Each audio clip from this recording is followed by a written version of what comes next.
Welcome to Session 7, Divisibility, Factors, and Prime Numbers. Factor structure supports equal grouping, fraction simplification, common denominators, dimensions, and later algebra. You will use divisibility tests, list factor pairs systematically, distinguish prime from composite numbers, and verify a prime factorization. Common divisibility tests reveal factors quickly. A number is divisible by 2 when its final digit is even. It is divisible by 3 or 9 when its digit sum is divisible by 3 or 9. An ending of 0 or 5 signals divisibility by 5, and an ending of 0 signals divisibility by 10. Each test predicts division with no remainder. List factor pairs of 36 systematically. Begin with 1 times 36, then 2 times 18, 3 times 12, 4 times 9, and 6 times 6. At 6 times 6, the pair meets in the middle. Larger starting factors would only reverse pairs already listed. The positive factors are 1, 2, 3, 4, 6, 9, 12, 18, and 36.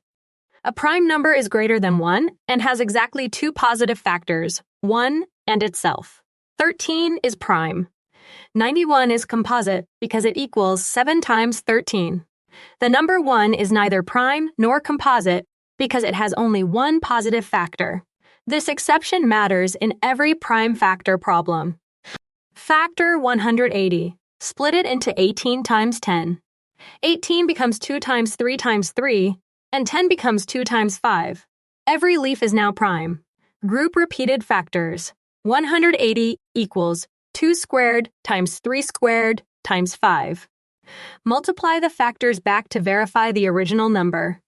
Factors and multiples describe the same multiplication relationship from different directions. 6 is a factor of 36 because 36 divided by 6 has no remainder.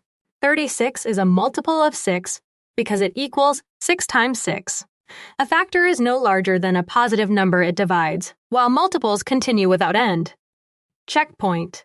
What is the prime factorization of 60? 60 is 2 times 30, then 2 times 15, then 3 times 5. Every final factor is prime, giving 2 squared times 3 times 5. Expressions such as 6 times 10 are factorizations, but they are not prime factorizations because 6 and 10 are composite. Use divisibility tests to find likely factors, list factor pairs only to the middle, classify primes by exactly 2 positive factors, and continue a factor tree until every leaf is prime. Always multiply back to verify. Continue learning and practicing at bridge2exam.com.